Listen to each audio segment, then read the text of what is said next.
Fim da monarquia no Brasil, Princesa Isabel foi a grande responsável? Spoiler, não. E como que, pô, tava lá o Império, legal. Lembrando aí pra você que tá assistindo esse vídeo que esse trabalho só pode ser continuado se você mandar o Pix pra cá, ó. Ponta a câmera do seu Motorola V3 e plau. Ou você pode entrar no Apoia-se. Então você pega o seu Palm Top. Palm Top, essa daí é pra quem lembra, hein? Pega o Palm Top aqui embaixo, ó. Apoia-se. Apoia.c/História Cabeluda. Você vai lá e apoia o canal a partir de R$1 por mês, tá bom? Palm Top e Motorola V3, tá bom? Bora. Você tinha o Dom Pedro, que era legal. Dom Pedro, que era inclusive amigo do rei Leopoldo II, né? O homem que transformou o Congo na sua propriedade particular, né? E mandava os seus comandados, quando os congoleses escravizados não produziam o suficiente, cortar mão e pé pessoas. Bacana, galera legal. E o que aconteceu que mudou? Como que acontece esse golpe no Império aí?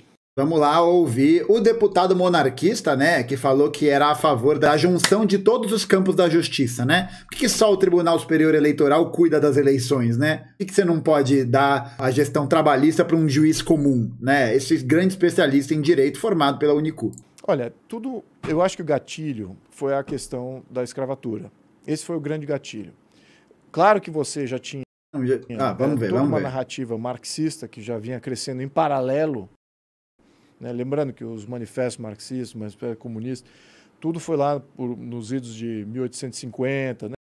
Que pariu! Que pariu!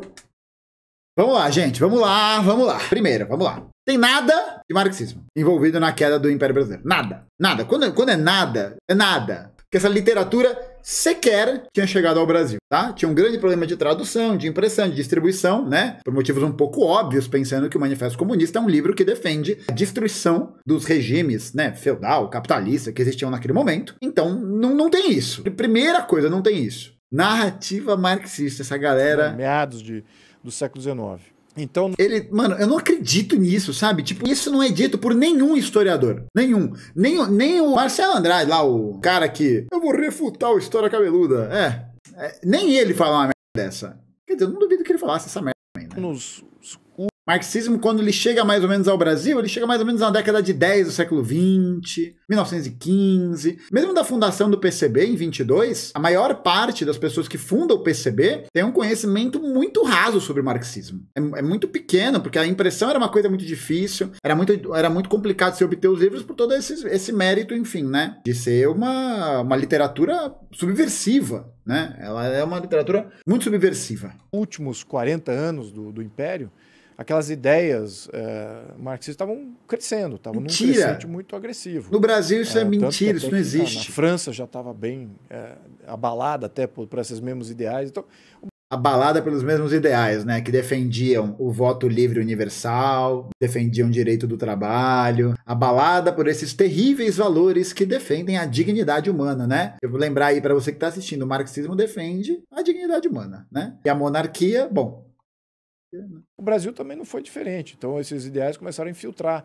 Ele está fazendo uma comparação completamente descabida, né? Porque a literatura marxista que foi desenvolvida no século XIX teve um apreço muito grande por parte do operariado, por parte das organizações intelectuais da Europa. Não é à toa que o Engels, o Marx, eles debatem ali na Internacional com os partidos operários social-democratas. Existe um debate mais aprofundado em relação ao uso da literatura marxista, né? E num ponto mais radicalizado, muita gente é levada a achar que a Primavera dos Povos, as grandes revoltas que acontecem em 1848, acontecem depois da publicação do Manifesto Comunista. E não, elas aconteceram antes da publicação do Manifesto Comunista. Se eu não me engano, se não me falha a memória, o manifesto foi publicado em abril de 1848. E a Primavera dos Povos, né, a revolta do operariado europeu, naquela época, começa em fevereiro de 1848, tá? Então é mais ou menos isso.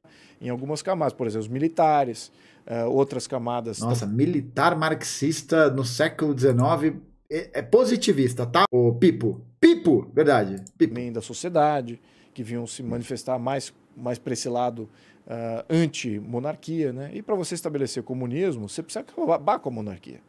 Né? Não dá para... Por que será? Não, mas é engraçado porque o cara tá falando de um jeito que parece que não é como se existissem setores liberais na sociedade brasileira que eram contra a monarquia.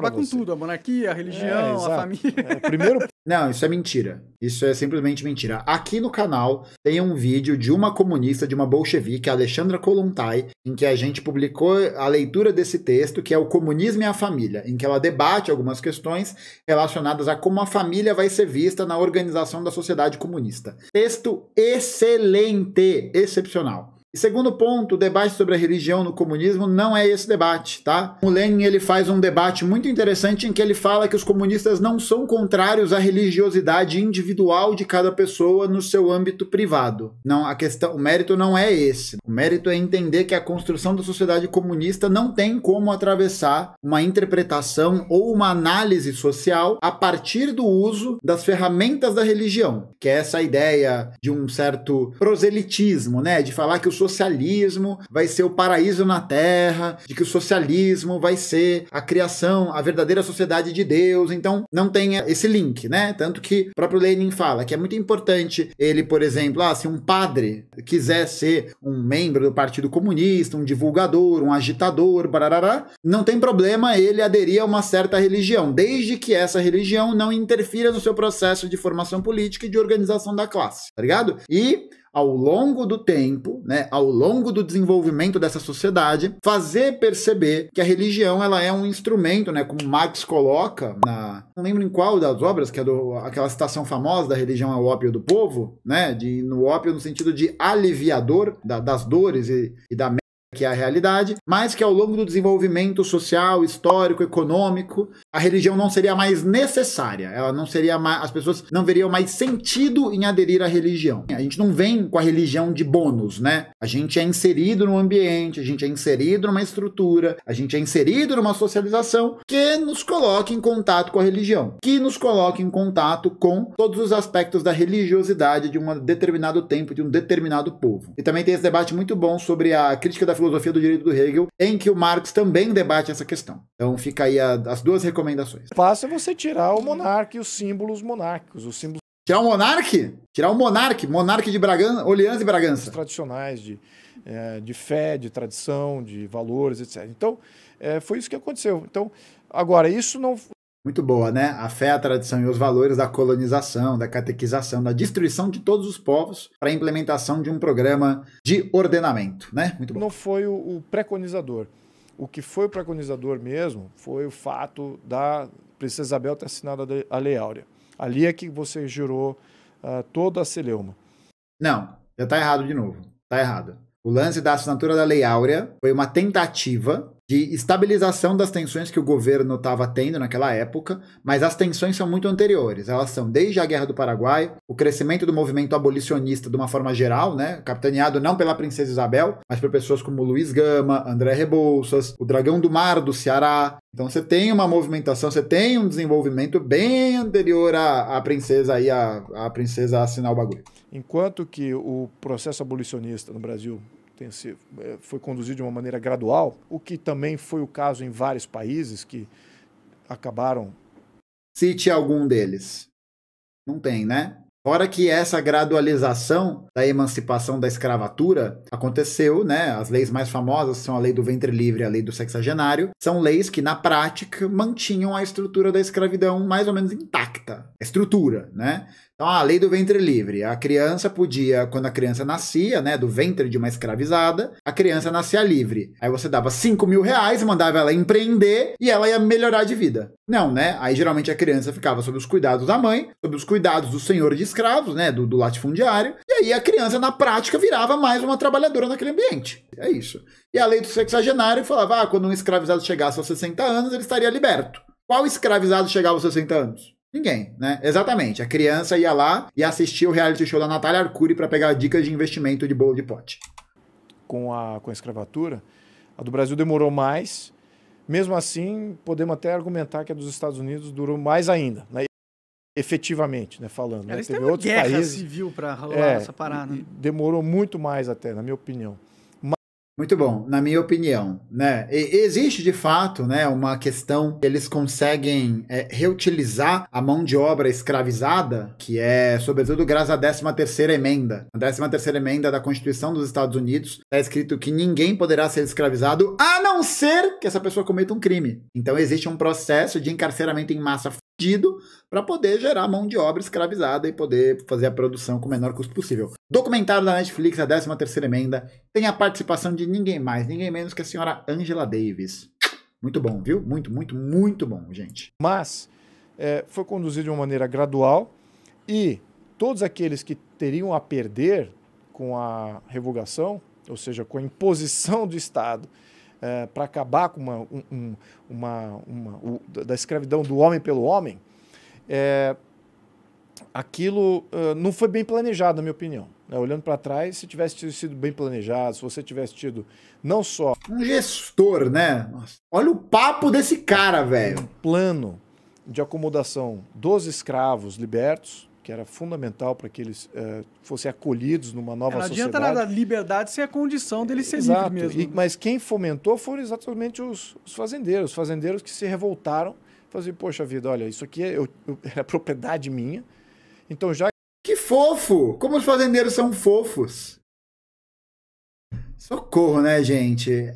Não, vai criar uma estrutura, um bem-estar. Para você fazer isso, você tem que ter um governo minimamente popular, né? Um governo que minimamente não vá dialogar com uma perspectiva super racista. Não era o caso, né? Não é o caso, essa é a questão. Será que eu tenho aí uma família que vai interferir na minha propriedade?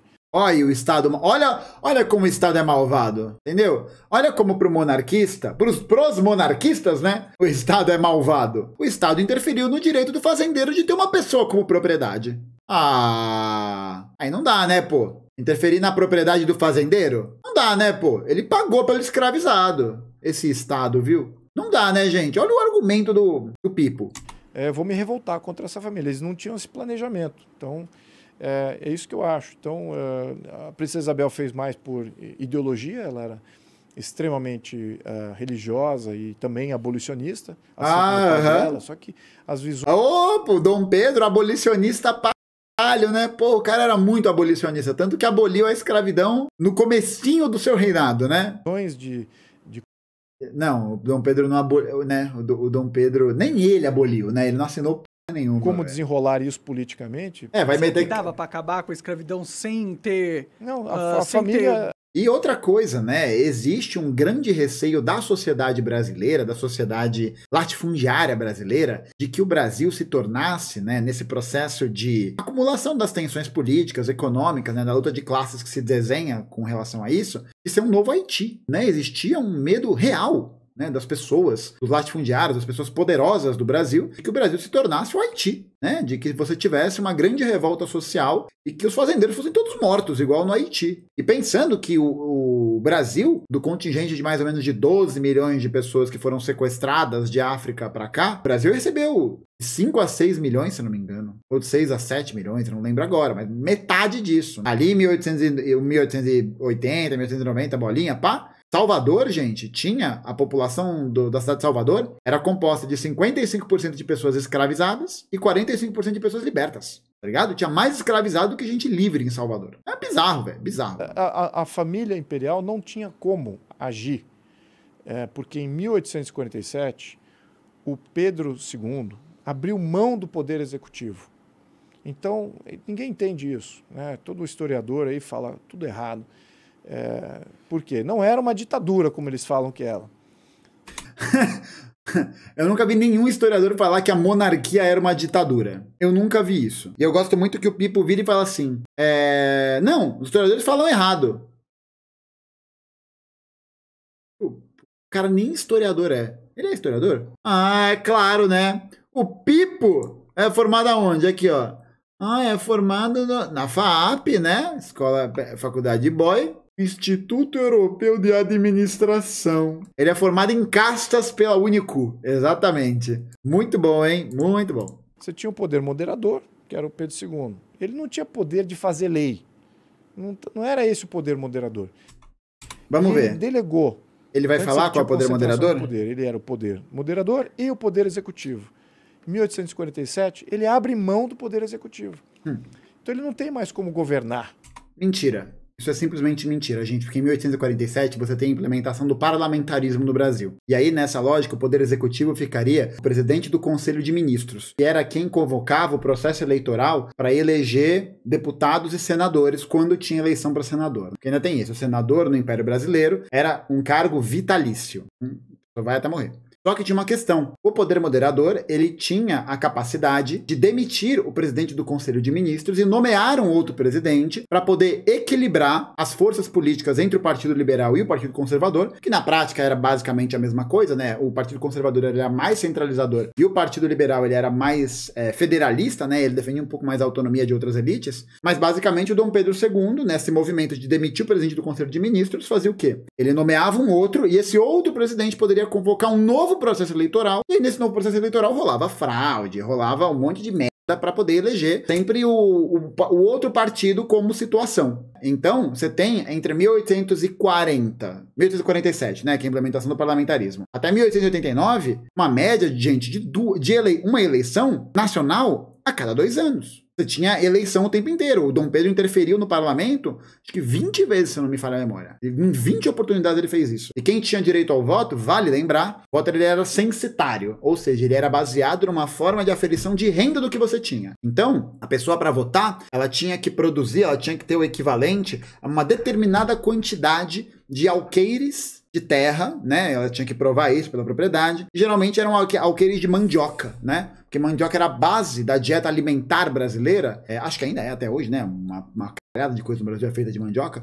Mas ela era a base da dieta alimentar e era a base da dieta alimentar que era usada, sobretudo, pelos escravizados. Então, quanto mais alqueires de mandioca um proprietário tinha, mais escravizados ele também tinha, né? Nesse mérito, na questão racial, eu não sei se ser branco, eu acho que ser branco não entrava como um critério de votação. Não entrava. Mas, aquela coisa, né? Praticamente não existiam proprietários, latifundiários, com essa quantidade e tal, que eram negros. E aí, quanto mais alqueire de mandioca você tinha, maior era a possibilidade de você poder votar e se candidatar aos cargos, né? Tem ainda essa. Só alegria. Efetivamente o país. Só pode impedir coisas de acontecer. Exatamente, ele é só o freio. Quando tem excesso, quando tem estabilizado, poder de veto. Então, é o freio, né? É o bonde do Pedrão sem freio. Então, por isso que a Lei Áurea não foi escrita pela Princesa Isabel. Ela ratificou a lei. Tipo, igual é hoje, né? Tipo, o Pipo tá achando que a gente é burro, né? Pô, Pipo, a gente sabe que quem faz lei não é o poder executivo, não é o poder moderador. Quem faz lei é o poder legislativo. É isso. A mobilização para você fazer a lei foi todo pelos congressistas. Entendi. E pelos ativistas. Então, esses é que fizeram a lei. Agora, o que ela fez, que foi fundamental, foi dar uma sinalização positiva para que eles fizessem a lei. Porque de fazer lei, a hora é fácil fazer a lei. O negócio é você ter a vontade política de assinar e falar, vou... A vontade política que se chama guilhotina. Encarar essa. E encarou, porque assim que ela assinou a lei... Não, o nome do cara é Luiz Felipe de Orleans e Bragança. Ele é deputado federal, monarquista a favor do Partido Liberal. Houve atentado de morte ali em toda a família. Para ela? Para ela e um grande... os fazendeiros que... Para ela, para a família inteira. Se sentiram fazendeiros. Aí combinava fazendeiros com os anarquistas marxistas. Né?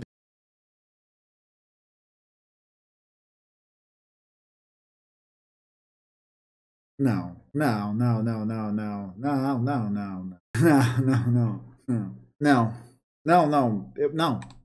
Família. Para ela? Para ela e um grande... os fazendeiros que... Para ela, para a família inteira. Que né? se sentiram fazendeiros. E aí combinava fazendeiros com os anarquistas marxistas. Né? Não! Combinava esses dois aí. Junto com algumas parcelas dos militares também, que já estavam insatisfeitos. Anarquistas marxistas latifundiários. Fonte, não foi preciso. Gente, olha a viagem dessa pessoa, velho. Sério, olha, é um show de mentira. É mentira. Pronto, é mentira. Feitos. Com a questão de pagamento, sempre uma questão de benefício de pagamento aí que está atingindo até hoje aí o alto comando aí no nosso exército. Mas enfim, fica aqui uma deixa para uma segunda conversa. Deus me livre, Uruguai. Mas a ideia aqui é que naquele momento que ela assina, 1888,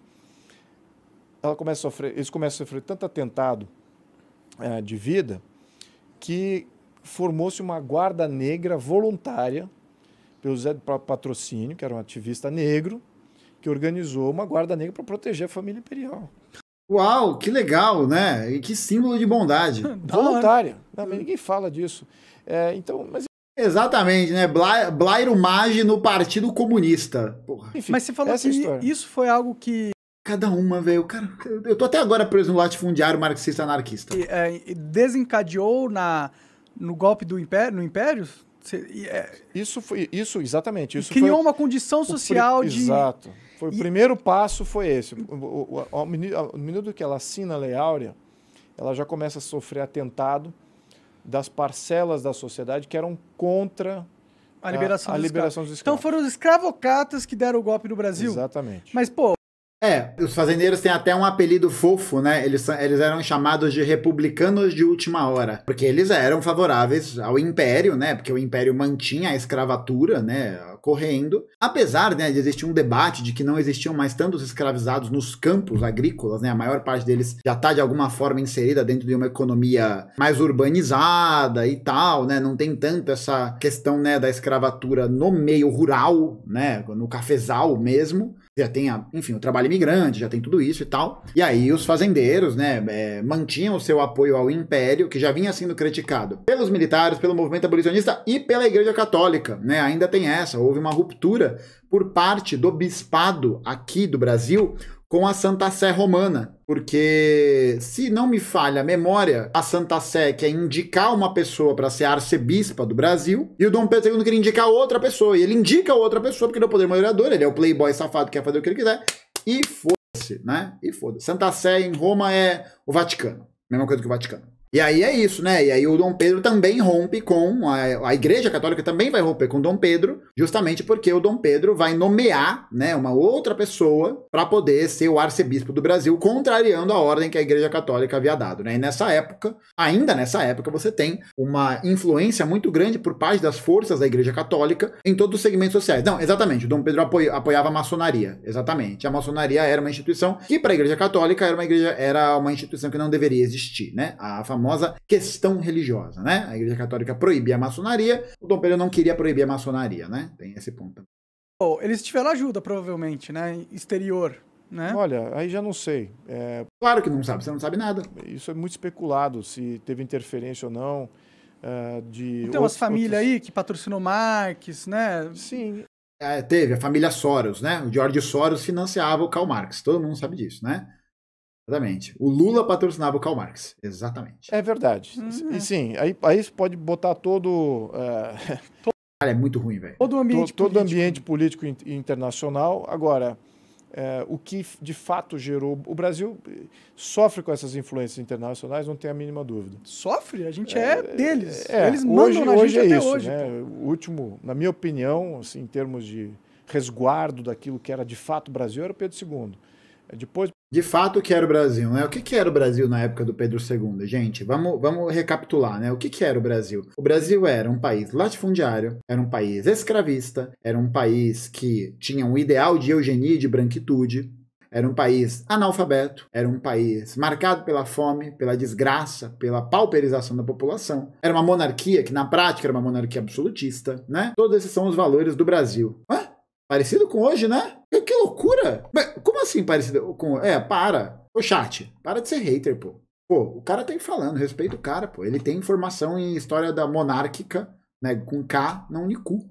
Ele fez o pós-doc dele em Harvard CPTK. Para, pô. Para, pô. Chega, gente. O tipo tá falando, pô. Ele tem lugar de fala. Ele é monarca, ele tem lugar de fala. Ele é o príncipe herdeiro. Pedro II, você não tem mais Brasil. Não tem. Aí Não tem, acabou o Brasil, né? Acabou o Império? Vocês não repararam, gente, que isso aqui tudo é um simulacro da simulação? Vocês não repararam? Vocês nunca pararam pra pensar por que vocês estão me assistindo numa câmera? Hã? Quem aí já me viu ao vivo? Hã? E aí? Refuta essa, Teu. Vai, refuta. Refuta essa, Teu. Não viu não, é mentira. Ninguém me viu não. Para de mentir. Para de mentir. Exatamente, sou patrocinado pelos patrocinadores de Marx. A Nike, Atacadista Açaí. É de qualquer um, é de qualquer aventureiro que aparece. Luigi? Quem é Luigi? Do que vocês estão falando? É de quem pagar mais. De oligarquias. Quem pagar mais.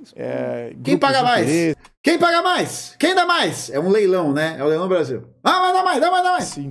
Internos e externos. Então, aí, essa tem sido a história da República Brasileira. Então, Que saudade da época da monarquia, né, Pipo? Na época que a sua família tinha alguma relevância, que você não era só um playboy safado. Que saudade dessa época. eu diria que você pode olhar de volta na história, naquele momento da assinatura, como sendo aí o início do fim do Império. E terminando o Império, você tem o que é engraçado, até tem um livro aí do Luiz Felipe Dávila. Vou mandar aqui um abraço para ele, se ele estiver escutando. Felipe Dávila? Cara, não me é estranho. Ah, é verdade! É o Kit Estreza! É verdade! Não, Kit Estreza, hein? O Kit Estreza escreveu um livro sobre o final do Império Brasileiro. O Kit Estreza. Legal. Bacana. Isso. Eu não acredito, velho. Mas ele escreveu um livro que falava dos virtuosos, acho que era o nome do livro, e ele praticamente ele descrevia quem eram os grandes pensadores e a elite brasileira no final do Império e início de República. E é engraçado como ele pontua que esses mesmos entidades que estavam no poder durante o Império, de repente agora eles estão no poder. Não, muito bom, pô. Imagina, tu vai pegar tua referência para estudar a história do Brasil com um homem do Kit Estreza. E aí, Luiz Felipe Dávila, o que você vai fazer no Brasil? Privatizar. Mas qual que é o seu plano? Privatizar. E o seu plano para a educação? É privatizar também. E a saúde? Eu vou privatizar também. Felipe, você tem mais alguma? Privatizar. Quero privatizar. Privatização. Mas, Felipe, você não acha que você pode pensar em outras alternativas? Outra privatização. Privatizar. Quando privatizar, melhora. Dá para empresa. Iniciativa privada. Durante a República, Privatiza. Só que tá uma bagunça. Então, qual foi a única variável que mudou? Foi ter tirado o poder moderador. O poder moderador imperador. Ah, sim, foi a única coisa que mudou. Não foi, tipo, aprovado uma nova Constituição, né? Não foi... Não teve a mudança do regime de voto, não teve nada disso, não. Não teve o fim do poder moderador, a instalação da República. Não teve nada disso, não. Claro que a gente pode até dizer, né, que o Brasil entra no pós-império numa ditadura da cafeicultura, né, na ditadura das elites latifundiárias brasileiras. Eu acho que, realmente, né, você tem ali uma sociedade, né, que é regida de uma maneira absolutamente retrógrada, né, mas... Então, você fala, até constitucionalmente teve algumas melhorias em termos de Constituição. Vamos ver. Algumas melhorias. Mas esse foi a grande variável que foi removida do sistema político. E isso foi o bastante para fazer com que... Não é como se essa variável fosse simplesmente o poder moderador, que era quem acumulava o poder e podia interferir ao seu bel prazer na estrutura de poder do Brasil, né? Aqueles que eram pessoas honestas, decentes, idôneas, que lutavam pelo aquilo que era do nosso interesse, da nossa soberania, da nossa sociedade. Do nosso interesse, né, gente? Aqui ele está se referindo à aristocracia nobre que governava o Brasil, tá? Ele não está querendo falar de nenhum trabalhador, nenhum escravizado, nenhum camponês, porra nenhuma, tá? Nenhum proletariado. Ele está se referindo aos nobres que ganhavam com o governo dele, tá bom? Não é à toa que ele tá no PL, né? Um partido que é claramente responde aos interesses da classe trabalhadora brasileira, né? Que tem uma gama incrível de pessoas, né? Como Eduardo Bolsonaro, o próprio Jair, a Michele, o chupeta de fascista, e por aí vai, né? E por aí vai. Por aí vai. De repente estão ali vinculados com aventureiros corruptos, degoladores de brasileiros, degoladores de monarquias brasileiras, tá? Respeito. Assassinos, e todos eles tomando o poder público. Pô, imagina se ele descobrir que o Dom Pedro II era parça do Leopoldo. Imagina se ele descobrir isso. Então você veja que, e eu até falo até com outros pensadores de Brasil, que de fato a aristocracia que existia no final do século XIX... Traficante, cheirador, polícia maluco, polícia assaltante. Aqui é a torcida jovem do Império. Valeu? Tu quer dar bom dia, tu cria um grupo de republicano, tu cria um grupo de comunista. Aqui é monarquista psicopata. Aqui é polícia, é guarda real assaltante. Maluco, pô. Era o alto funcionalismo público, porque na sociedade não tinha os pensadores de Brasil, né? Bom dia, boa tarde, boa noite. Tu cria um grupo de comunista aí, ô safado. Aqui é o monarquista maluco. Você não poderia dizer que tinha uma elite que de fato comprometida com o Brasil. Não, você tinha nos altos funcionários públicos, você não tinha com... Não tinha intelectuais, não é possível. Só tinha burocrata intelectual, os pensadores... até o monarca, não. Quando vem essa pompa toda, até o reizinho da liberdade de expressão fica né? É muito, olha, claro que eu estou exagerando aqui, mas Ah! existiam famílias que educavam seus filhos para serem uma elite brasileira, esse é que é o ponto. Muito raro, muito pouco. Né? Muitos poucos faziam esse grande investimento. A maioria que adquiria essa visão de Por que será? de país, de sociedade, é aqueles mais próximos a Pedro II e a gestão da coisa pública. Então, eles não estavam na sociedade. Aliás, Pedro II tinha uma preocupação com isso. Uma das razões que ele trouxe os sírios e os libaneses era exatamente para criar uma sociedade empreendedora, ativa, Meu Deus! Né, bem mercante. Nossa, só falta ele meter... Não, porque, claro, os libaneses, essa galera... Nossa... Fora o racismo oriental, né? De falar, não, porque libanês, esse povo árabe, aí é um povo do comércio, né? Todo mundo veio aqui pra abrir a lojinha, né? Pra abrir o armazém. Porra, não, ô Pipo, tá vendo muito Aladim, viu? Tá vendo muito Aladim. Tá vendo muito Aladim tomando pouca finasterida. E eu também tô tomando pouca finasterida, tá? Eu só posso falar porque eu tô no lugar de fala aqui. Que não existia na época.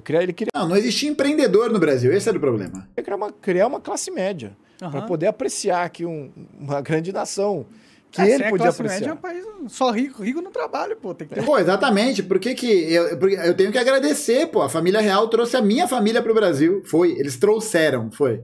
O Dom Pedro foi lá de caiaque, né? Remando de caiaque. Trouxe, né? Os Nassar e os Gaiofato. Trouxe de caiaque. De caiaque. Os caras que trabalham, caralho. Os imperadores. Vai falar que não tem um monte de cara de família rica aqui. Não tô falando que é o seu caso. Não, mas é o seu caso, né? Nesse caso é o seu caso. Você é de família rica e tal. Não tô querendo jogar isso pra você. Mas é a verdade. Tem família rica que trabalha, é isso? Tem. Opa, se tem. Você acha que é fácil, gente? Ficar inventando litígio judicial para poder garantir que as pessoas não sejam punidas por utilizar mão de obra escrava nas suas plantações? Você acha que é fácil explorar as pessoas? Gerenciar esse tanto de funcionário? Ah, não é fácil não. Mas tem muito cara de família. Você deve conhecer um monte do cara, o pai, trabalhou a vida inteira, acumulou uma fortuna, aí os filhos dele são uns vagabundos que não faz nada. Tem. Eu me incluo nisso. Tem família rica, tem família nobre, tem família intelectual, cheio de vagabundo em todas elas. Acontece, é porque os incentivos são esses, né? Então é por isso que a classe média é verdade. Quem vai pegar no batente mesmo, normalmente é a classe média. Sim, não é como se a classe média fosse a classe trabalhadora, né? Não tem esse nome. A classe média, ela é uma entidade, né?